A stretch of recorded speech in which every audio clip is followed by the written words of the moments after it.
మన్మోహన్ సింగ్ వివిధ హోదాల్లో పనిచేశారు సార్. 1990లో ప్రధాని ఆర్థిక సలహాదారుగా నియమింపబడ్డారు. ఆ తర్వాత 1991లో అస్సాం నుంచి మొదటిసారిగా రాజ్యసభకు ఎన్నికయ్యారు. పివి ప్రభుత్వంలో ఆర్థిక మంత్రిగా 1991 నుంచి 96 అంటే 5 ఇయర్స్ పనిచేశారు. ఆ తర్వాత 2004 నుంచి 14 వరకు అంటే 10 ఏళ్ల పాటు దేశ ప్రధానమంత్రిగా సేవలు అందించారు. సో ఈ ప్రస్థానంలో మన్మోహన్ సింగ్ గారు ఎదుర్కొన్న సవాళ్ళు ఏంటి అంటే ఏం చెప్తారు సార్? బహుశా కంటెంపరీ పాలిటిక్స్లో ఏ నాయకుడు కూడా ఇంత తీవ్రమైన సవాళ్ళను, తీవ్రమైన టెస్ట్లను, తీవ్రమైన విమర్శల్ని కూడా ఎదుర్కొన్నాడు బహుశా. సో చాలా ఆశ్చర్యకరంగా ఉంటుంది. ఫైనాన్స్ మినిస్టర్గా ఆయన తీసుకొచ్చిన ఎకనామిక్ రిఫార్మ్స్ దేశంలో రాజకీయాలను, సమాజాన్ని, ఆర్థిక తాత్విక చింతనను కంప్లీట్గా పరస్పర విరుద్ధ శిబిరాలుగా మార్చేశాయి.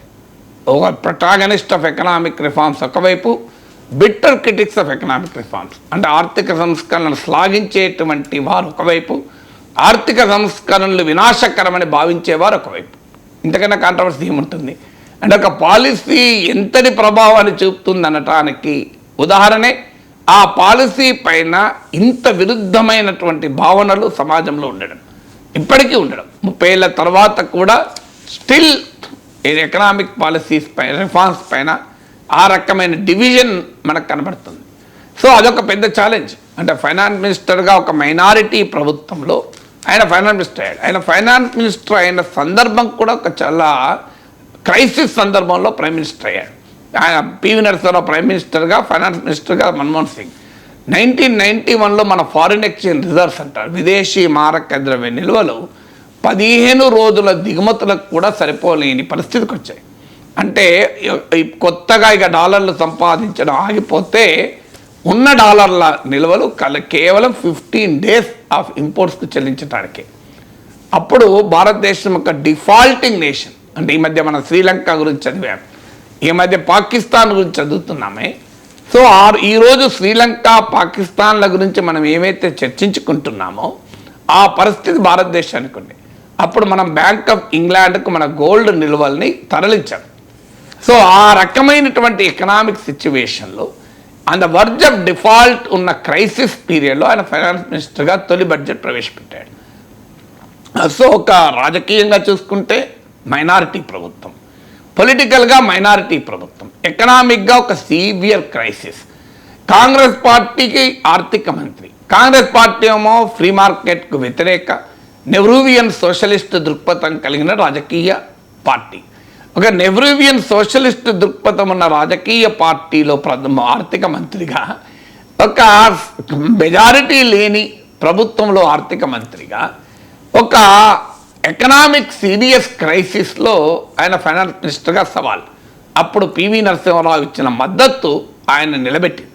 లేకపోతే వేరే ఎవరు ఈ పరిస్థితి లేకపోతే, అంటే మన్మోహన్ సింగ్ అడాప్టబిలిటీ ఒకటైతే, అంటే ఎలాంటి సంక్లిష్టమైన పరిస్థితుల్లో కూడా తనకు తానుగా అడ్జస్ట్ కాగలిగిన, అడాప్టబ్ కాగలిగినటువంటి ఆయన ప్రత్యేకత ఒకవైపు అయితే, పివి నరసింహారావు ఇచ్చినటువంటి పొలిటికల్ మద్దతు మరో కారణం. అలా ఆ క్రైసిస్ నుంచి ఆయన బయటపడ్డాడు. ఇక రెండవసారి 2004లో అసలు ఆయన ప్రైమ్ మినిస్టర్ అయినప్పుడే క్యాబినెట్లో ప్రణబ్ ముఖర్జీ లాంటి వారు మన్మోహన్ సింగ్ను ఒక చులకన భావంతో చూసేవాళ్ళు. ఎందుకంటే ప్రణబ్ ముఖర్జీ రాజీవ్ గాంధీ ప్రైమ్ మినిస్టర్ అయినప్పుడే ప్రైమ్ మినిస్టర్ కావాలనుకున్నాడు. సో అలాంటి పరిస్థితులు కూడా ఫస్ట్ అమంగ్ ఈక్వల్స్గా అడాప్ట్ అవుతూ 10 ఏళ్ల పాటు ఒక యాక్సిడెంటల్ ప్రైమ్ మినిస్టర్ అయినా కూడా ఈ కుడ్ విత్‌స్టాండ్. అప్పుడు కూడా తనకున్న అడాప్టబిలిటీ ఒక కారణమైతే సోనియా గాంధీ ఇచ్చినటువంటి పొలిటికల్ మద్దతు. సోనియా గాంధీ ఇచ్చిన పొలిటికల్ మద్దతు వల్ల ఒక అంతర్గత రాజకీయ సవాళ్లను కూడా మన్మోహన్ సింగ్ అధిగమించగలిగాడు.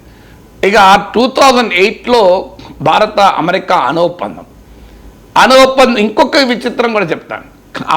ఒక ఫ్రీ మార్కెట్ ఎకనామిక్ రిఫార్మ్స్ అంటే వామపక్షాలు తీవ్రంగా వ్యతిరేకించే ఫ్రీ మార్కెట్ ఎకనామిక్ రిఫార్మ్స్కు ప్రవేశపెట్టిన మన్మోహన్ సింగ్ ప్రధానిగా ఆయన ప్రభుత్వం 4.5 పాటు కమ్యూనిస్టుల మద్దతుతో నిలబడింది. ఒక కమ్యూనిస్టుల మద్దతుతో ఒక క్యాపిటలిస్ట్ ఫైనాన్స్ మినిస్టర్ ప్రభుత్వాన్ని నడపడం కూడా ఒక చాలా యూనిక్ క్యారెక్టర్. ఎంత పొలిటికల్గా కత్తి మీద సామో దాన్ని బట్టి అర్థమవుతుంది. సో అంటే కమ్యూనిస్టుల పార్టీలు మద్దతు ఉంటేనే ఆ ప్రభుత్వం నిలబడుతుంది, లేకపోతే ఆ ప్రభుత్వం నిలబడదు. కమ్యూనిస్ట్ పార్టీలు పదవులు కూడా తీసుకోలేదు, మాకు పదవులు ఇంపార్టెంట్ కాదు, మాకు ప్రభుత్వ విధానాలే ఇంపార్టెంట్ అని.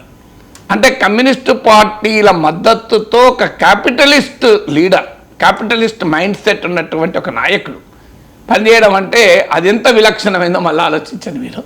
సో ఇలా చాలా విలక్షణమైన పరిస్థితుల్లో ఆయన ప్రైమ్ మినిస్టర్గా నడుపుతూ 2008లో Indo US nuclear deal, Bharat America అణు ఒప్పందం, ఒక దశలో తాను రాజీనామా చేస్తాను కానీ ఈ డీల్ వదిలేయను అన్నాడు. వాస్తవంగా మీ పొలిటికల్ కామెంటర్ చెప్పేది ప్రభుత్వం పడిపోయే ప్రమాదం ఉంది కనుక సోనియా గాంధీ గివప్ అని చెప్పినా కూడా వినలేదు అంటారు. సో గట్టిగా దాన్ని నిలబడ్డాడని.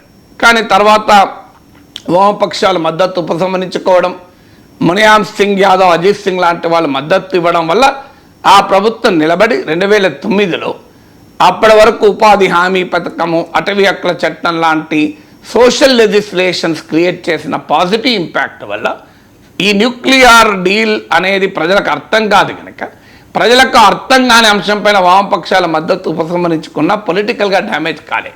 2009లో మళ్ళీ ఆయన నాయకత్వంలో కాంగ్రెస్ పార్టీ యూపీఏ సోనియా గాంధీ నాయకత్వంలో తిరిగి అధికారంలోకి రాగలిగింది. తర్వాత డిఎంకే మద్దతు కీలకం. సో 2G స్పెక్ట్రంలో కోల్ కుంభకోణము, 2G కుంభకోణం లాంటి కుంభకోణాలు వచ్చినప్పుడు ఒక దశలో రాజాను మంత్రిగా ఒత్తిడిలో తీసుకోవడానికి మన్మోహన్ సింగ్ తీవ్రంగా రెసిస్ట్ చేశాడు. కానీ డిఎంకే మద్దతు ఉపసంహరించుకుంటా అనే వరకు అనివార్యంగా తీసుకోవాల్సి వచ్చింది.